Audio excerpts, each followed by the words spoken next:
All right, we are live. This is First Draft Friday. It is May 14th. I'm Alessandra Torre. I'm here today with Andy Maslen, and we're going to be talking all about psychological thrillers. So if you are interested in writing psychological thrillers, or if you're a thriller or mystery author in general, or any author, please stick around because this is going to be an interesting half hour, and we have a lot to chat about. So Andy, this is not your first time on First Draft Friday, but in case they didn't see your other appearance, do you want to just introduce yourself and tell them a little bit about you? Sure, no problems. Hi, Alessandra. Thanks for having me again. Hi, everyone. My name's Andy Maslen. I'm based in England, in the city of Salisbury. I've been writing novels for 6 years now, 2.5 full-time. And my sort of first genre that I was writing in was, I guess you call it vigilante fiction. Then I moved into crime fiction, sort of what we call police procedurals. Mostly self-published, but I had a 3-book deal with Thomas and Mercer, and Ali, I know you published with them as well. So earlier this year, or I guess maybe late last year, I was fancying a change, and I thought, I love psychological thrillers. I've always been interested in psychology. Maybe this is a sort of shift that I can make. And this is a genre or subgenre that has really exploded, I feel, in the last couple of years. So a lot of what we're seeing now on bestseller charts is psychological thriller, psychological suspense, psychological thriller. And it's interesting the difference between the two, because it is almost a little foray into psychological fiction, women's fiction. A lot of times, they can be very closely matched. So when you made this change, did you read a lot of psychological thrillers, or were you already? How did you kind of make that jump successfully? Okay, so I think I'd read some of the big ones that a lot of people have read. So Gone Girl, Girl on a Train, anything girl in the title. Girl. Silent Patient, I think, would be considered, yeah. But you raised an interesting point right there that with psychological fiction, psychological suspense, it is shading into, I think, both the huge, I mean, it's hardly a genre, but women's fiction, things that women are particularly interested in real life too. So relationships, and just things, that there's not necessarily pops and bangs as we call them, but there's a lot of action. But then I thought, well, if I'm going to write one, I really need to understand what you might call the genre conventions. What are the ingredients? What are the magic ingredients? Because I know, with crime, I know with action, military-based fiction, I know what to do. I wasn't so sure exactly, and I want to hit those buttons. I think, if you're a commercially minded author, which I am, you don't want to, I hope you are, you don't want to disappoint your readers. So I read a ton of psychological thrillers, just to kind of get a feel for what was going on. So what are those genre conventions that you discovered? What do you think is necessary? Because it's interesting, there's not always, I mean, with action, there's always dead bodies, right? Yeah. Car chases and things like that. But what are the primary components that you would say from a, I'll be very interested to see what you say, because I don't have an easy answer for this. Well, I put together, partly from research and my own sort of feelings, if we have time, but I've got a list of sort of 7 ingredients. I wouldn't say that every psychological thriller has to have all 7. And we were just talking before we went live about recording studios. Again, you can see some of my guitars in the background. I think that one of these sort of fictional things that's really useful to think about, and I do this when I'm teaching as well, is the idea of those recording desk sliders, that you don't have a row of on-off switches, 1 or 0, 1 or 0, suspense, not suspense, car chase, not car chase. It's more like, if it's an action thriller, I'm going to start, trying to get my thumb into the camera. There we go. Pushing up the sliders for things like physical violence, action, cars going off cliffs and bursting into flames, people chasing down dark alleyways. That doesn't sound to me like psychological thrillers. So I might pull those sliders down. So the first one that I'm going to push up is the obvious one. It's in the title, psychology. So a lot of what is revealed about people is not so much what they do or what they're toting, as what they say, how much we can trust what they say and what they're feeling. So we have a lot of the kind of free and direct style, the very close-up third person or first person point of view. So it's about someone's personality and their relationships. And obviously in action thrillers, people have relationships, but they're not foregrounded.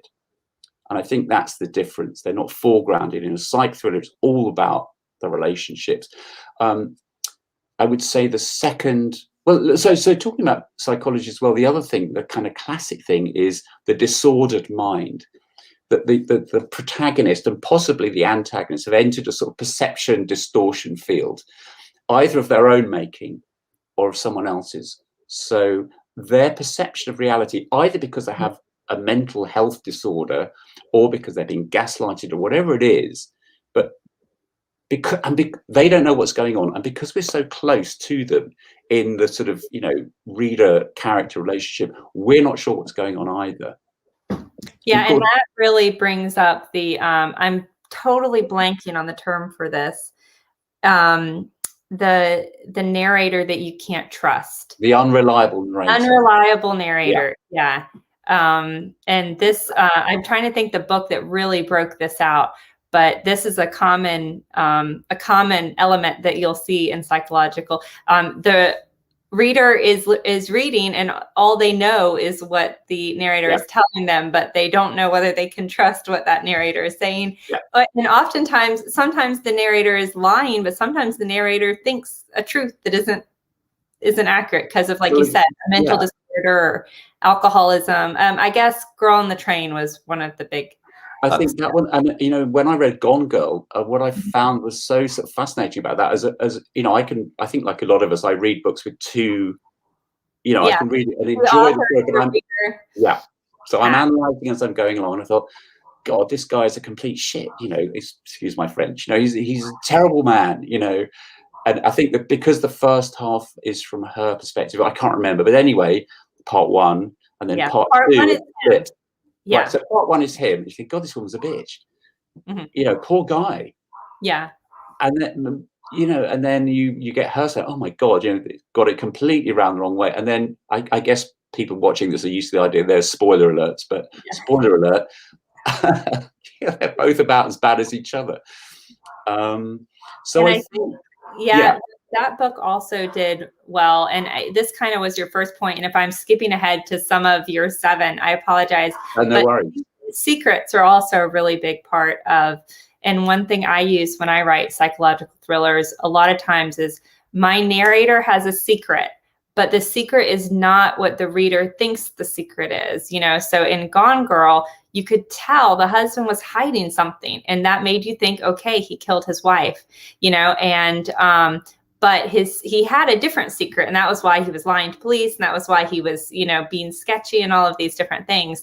So that's a tool that I use a lot, is the characters have a secret, but the reader doesn't know what it is, or the reader thinks they know what it is, and then it's something else. Yeah, I think, you know, this is, I mean, actually, that wasn't on my list, you know, or not explicitly. I think it comes into that thing, the unreliable narrator, in a way, which we've just been talking about. That, and I love this, you know, up to now, all my lead characters have been truthful narrators. You know, they're the kind of the heroic figure. You know, they don't lie, they tell the truth. The challenges they face are much more physical. They're not metaphysical. They're not to do with whether people are lying to them or whether their perceptions are skew-with. It's, you know, there's 30, you know, warlords coming towards them in pickup trucks with heavy machine guns bolted to the roof. You know, that's enough. You don't need to worry about secrets when that's going on. You know, there's kind of ammunition coming in. So I think, and it's great fun to write, you know, all up to now, all my books have been in the third person. And I open, so my thriller is called You're Always With Me, and it's about a woman who has just had a baby, and the baby doesn't sleep at all, really, and she's just losing her mind. And the opening line is something like, I look back fondly on the agony of childbirth. It's the last time I felt truly alive. And you think, wow, okay, what's going on? And she's got postnatal depression, and it deepens into postpartum psychosis. And I actually built the first sort of, I don't know, 5th of the book on her lying to us. But she thinks she's telling the truth. She's completely convinced. And then well, I've had enough of that. You know, let's knock that house of cards down and reveal what's really going on. Right. But then that isn't really going on either. That's just another house of cards or a hall of mirrors, whatever metaphor you want to use. And then we switch to her husband, who's long suffering, and he's put up with this crazy woman, and she's drowned the baby, it seems. She's actually killed infanticide, and he found her. Or did he? And you keep going and flipping around. So the second, which we are kind of looping back on ourselves, but the other thing that is kind of fun is that it seems to me it's a domestic setting. Yeah. We're talking about the home, a school run. Look at Big Little Lies. It's a sort of school moms, or it's a workplace, or a call center, or a scout troop, or a friendship group. It's not that's a great Iranian nuclear dump, or Chechnyan civil war, or Moscow mafia. Now, this is just everyday life. Everyday life, and the kind of mantra I came up with is that for the protagonist is that they're thinking, I'm just a normal person. Why is this happening to me? And I think that is what's so scary. If you get it right, what is so frightening about these thrillers and so creepy is, nobody really thinks, what if I wake up at 3 o'clock in the morning and there's a vampire about to kind of, it's a pleasurable thrill if you watch a vampire movie, but you never think that's going to happen to you. But what if you woke up tomorrow morning and you couldn't remember who you were? Yeah. And and a man gets into bed with you, says, "Hi, darling." And you're like, who the hell is he? And who am I? Yeah. Who am I? That is truly terrifying. You ever read a memoir of anyone who's lost their memory after an accident or a stroke? It is absolutely, truly frightening.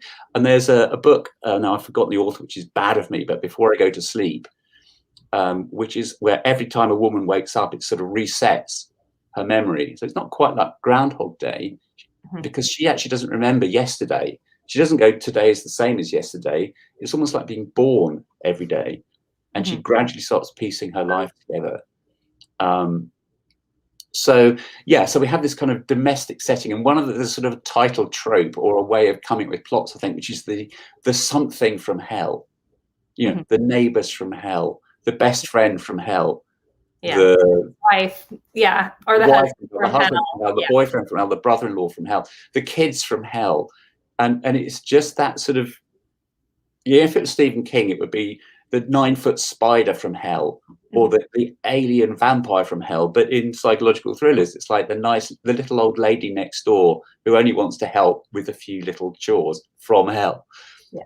And then you just take someone really nice and you totally screw up their life. Which is, I think, great fun, actually. I mean, if you're the kind of person who likes torturing, nice people. So where are we? We've got domestic, we've got unreliable narrators, we've got people lying all the time. The other thing is a really interesting one. I'm going to go out with my own sequence here, is poor choices, people making bad choices, bad decisions. I think you want your reader to be going, oh, no, don't do that.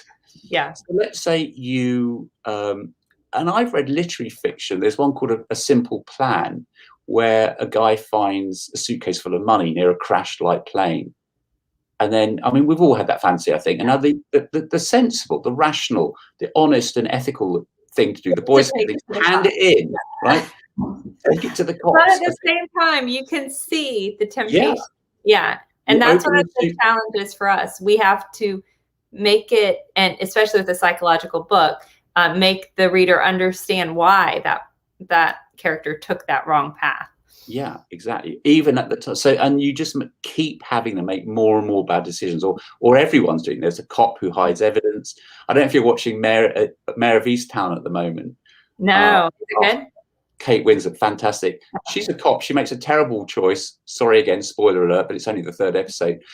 There's a custody battle. I mean, in a way, this has kind of got psychological elements. There's a custody battle, and she plants drugs on the birth mother of her grandson to try and get her into trouble. And of course, it immediately backfires. It doesn't even take 24 hours.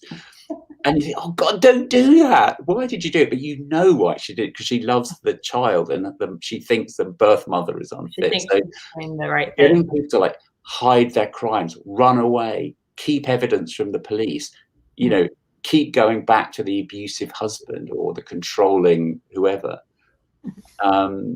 because people do that. I mean, you only have to pick up a newspaper or read the news online to see that people never do. Why do people do these things? Stupid, idiotic decisions, sometimes for good reasons, right? Yeah, and timing is often a split-second decision is oftentimes not the right decision, but then you're married to that decision, and its consequences. So yeah. Yeah, I mean, I have my sort of the husband character in this book I'm writing. He takes the baby Harry to the park. There's a kind of a deer park, and he's just reading the paper on his phone, reading the Financial Times, and another mum says, engage him in conversation, and he says, "Oh, your wife's very lucky to have you, such a good father." And he just looks at her and he says, "Actually, she died." And then he says, "I don't know why I said that." Just a split-second thing. And if I'd have only said the truth, or just said, "Actually, do you know what? I don't know why I said that. She just had a difficult birth. Had no sleep," it would all have gone differently. But sometimes that happens. Sometimes you just randomly lie, and you don't even know why you did it. And the minute you did it, you're like, "That was dumb." And now I have to regret. Like I'm going to run into this person again. And what do I do? Yeah. Yeah. So I love that kind of thing of just bad choices that you then follow through on. Rather than backing away. You double down. You double down. It was tragic, but the funeral was nice, and I always tell Harry about his mum and this, that, and the other, who's alive and well, but somewhere else in the book. So, and the other thing, I mean, this is the big one, but again, it's not specific to psychological thrillers, I think, but it is that kind of, the kind of mixing desk thing is twists. Yeah. You want it to be, I mean, I think all thrillers, right, need to be twisty. Yeah, right. But with psychological thrillers, I kind of pinned it down to maybe 3 different kinds of twists. There's a kind of a reality twist, which is, in a sense, they're all to do with the unreliable narrator, maybe, but I love thrillers on TV. When I'm searching for something to watch on Netflix, I'm always looking at thrillers. And there are a couple in particular, I think, that play the reality twist really well. One is The Sixth Sense, which in that movie. So right at the end, spoiler alert. You can't spoil it for them. No, okay. There's a massive twist at the end of The Sixth Sense, and it's all about reality. Yeah. So it's a big one. And then have you seen reality versus, and I guess it was technically an unreliable narrator. So the reality that you thought the entire movie is wrong. Yeah. And another one will be The Village by M. Night Shyamalan. Have you seen that? I haven't. Okay, so it's a medieval village. Spoil that one. I'm not going to spoil it. It's a medieval village. But you know what you can say with all psychological thrillers? It's a medieval village. Or is it? He's a really loving husband. Or is he? Yeah. And like as a blurb writer, my former career as a copywriter, that in terms of writing a hook or a log line for a movie, that "or is he" is a bit like the Somethings from Hell. She's a really successful advertising woman with everything. Or is she? Yeah, and that's all you have to say. Then immediately, the people kind of get that. So that's reality. Let's mess around with reality. Well, what about identity?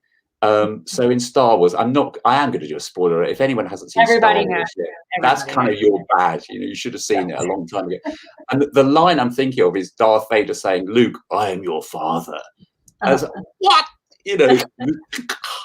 That's a big psychological twist, right? In terms of the father-son identity, a sort of Oedipal conflict, right? So the ancient Greek, was it Sophocles, whoever, he's in a deadly battle with his own father.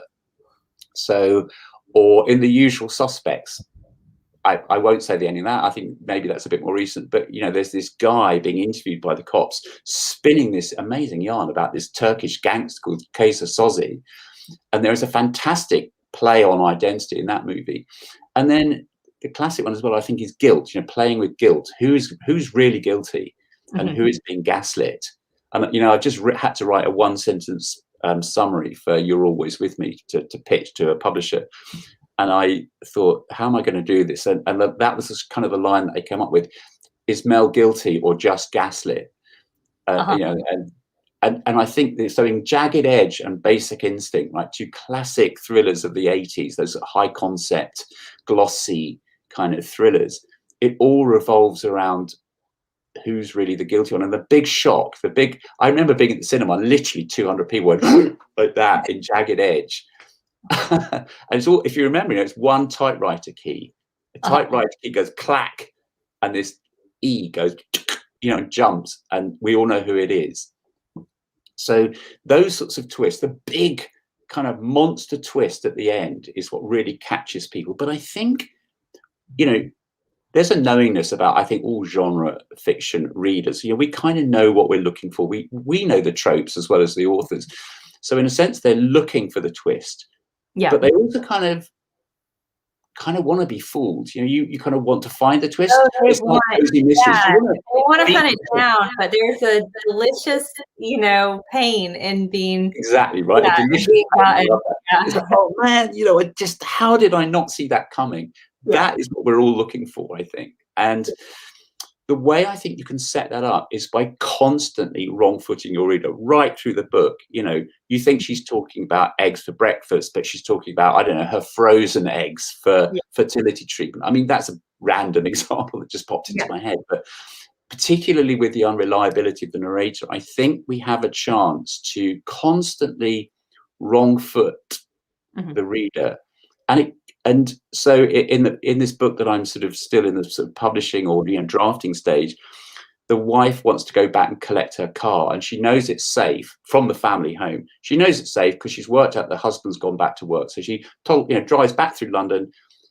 She gets the car, and as she pulls out from the house, he's coming up the road because he hadn't gone home at all. He decided to do something different, which we kind of knew from his point of view chapter. So, and that's I think one of the beauties of that sort of switching narrator is it gives you the chance to constantly play with what the reader knows and what the reader believes and what the reader thinks, and then you you crash those two realities together. So then, actually, I did have a car chase, but not a kind of tire screaming Steve McQueen in Bullet kind of car chase, but just a very kind of English kind of domestic car chase, which is they're in a traffic jam right in West London, and she's looking up at the kind of rear view mirror, and she can see this bright orange car in the background, but there's a couple of cars between them, then the lights go red, and there's a little old lady in front not going fast enough, and she's trying to get away from this guy, and in the end he just pulls up next to her in the two queues of traffic and looks across like that, and he kind of goes like that. But he oh my god, and she does she get away from it, or does she, kind of thing. So that would be an example of having an action thriller trope but kind of dialing it down. So this chase takes place about 20 miles an hour. It's kind of an OJ moment. Yeah, and it's a much more mental game than... Yeah. We're in her head. She's not going to get away with super special forces driving skills. Yeah, because it's an ordinary person, and I want to point out something you just mentioned. So when in a psychological thriller, just for the people watching, you need to keep... You don't have to keep secrets, but there's a mystery that the reader is trying to figure out, whether it's just what happened in her past or whatever else. And the way that you can thwart the reader or keep them guessing is an unreliable narrator or multiple point of views, and being very selective with what you show from each point of view. And that's how you can keep those secrets while still keeping your narrators, if you want to keep your narrators honest. And right.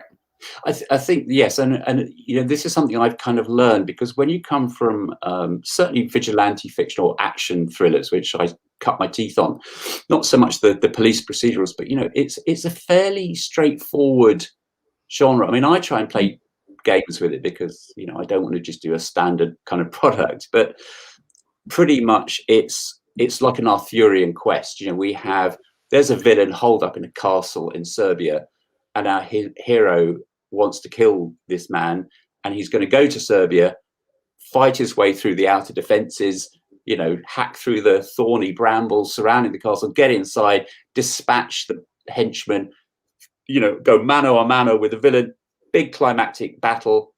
One man lies dying, one is triumphant, the end. Okay, so it's like Errol Flynn, basically. That's my model. It's Errol Flynn in, the Trials of Robin Hood in Technicolor. You come to a psychological thriller, and it's much different to that, and you hide a lot more away. And one of the simple things you do is you just don't use the name of the person in a scene. So you say he, and it's often in the first person. So I look at him and I know just what he's thinking. But who is this he? We're led to believe. Who am I? Yeah. So but simply by using pronouns rather than names, you can quite legitimately hide away stuff. I mean, it's actually right there in front of the reader. So there's no fakery. It's not like the dreaded thing where you have twins, or anything like that. This is actually the two people we're talking about, but we don't know who they are because we're just using pronouns. And then, or there are two men and it's he and there's he, but which he is it? Or is it the baby and the husband? So there's a lot of fun. It's like constructing a puzzle box or a sort of, a maze or something. We did have a reader question, I'm so used to readers. We did have a viewer question, and we only have 5 minutes left. So if you guys have any questions, please shout them out. Yeah. But she wanted to know if you found it more difficult to write psychological because it seems far more complicated with more. That's a great question. And the answer is, I think I'm writing a crime novel now, actually, because I, like a lot of it, I finish one, start another. Yes, I did. In some ways, because I had to really kind of, as you say, keep all those balls in the air, keep the mystery going, figure out people's backstories, link them in a certain way, because, half the characters are wearing masks and we don't know who they are.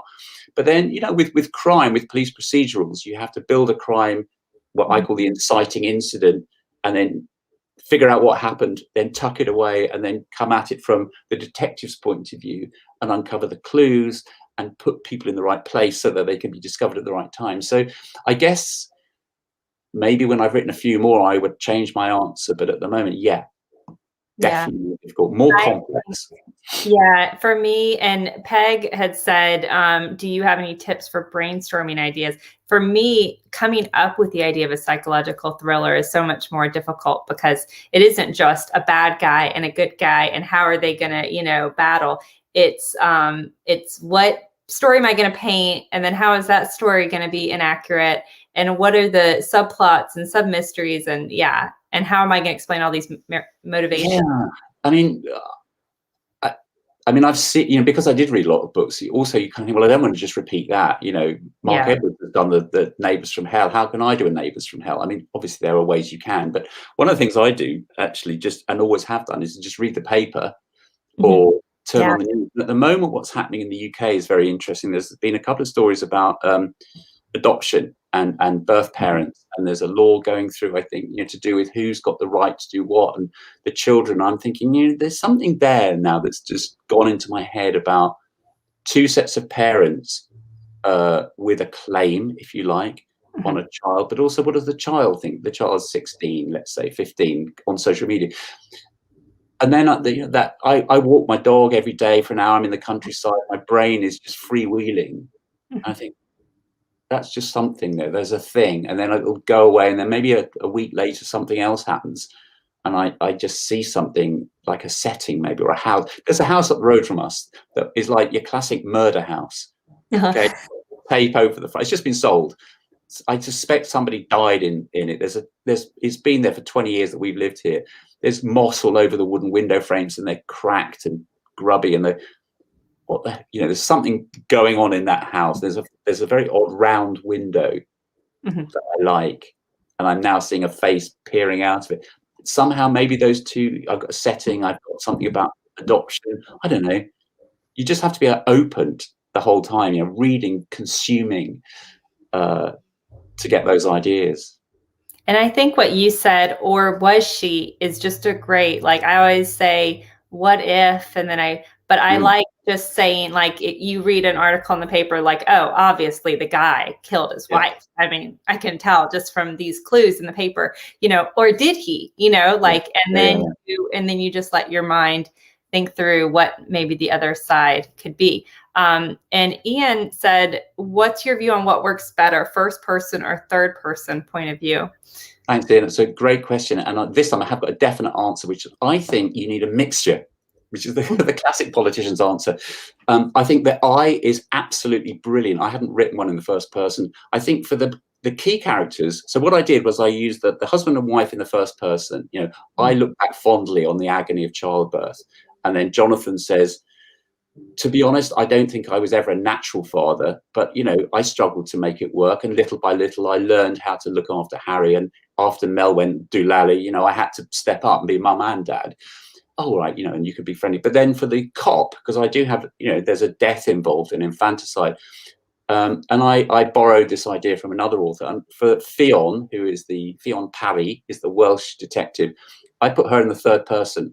And I did that partly to create some distance and to show that she was not as foregrounded as the two main people, but also to suggest, I rationalized this afterwards, I put her in the third person because I was saying, this is true.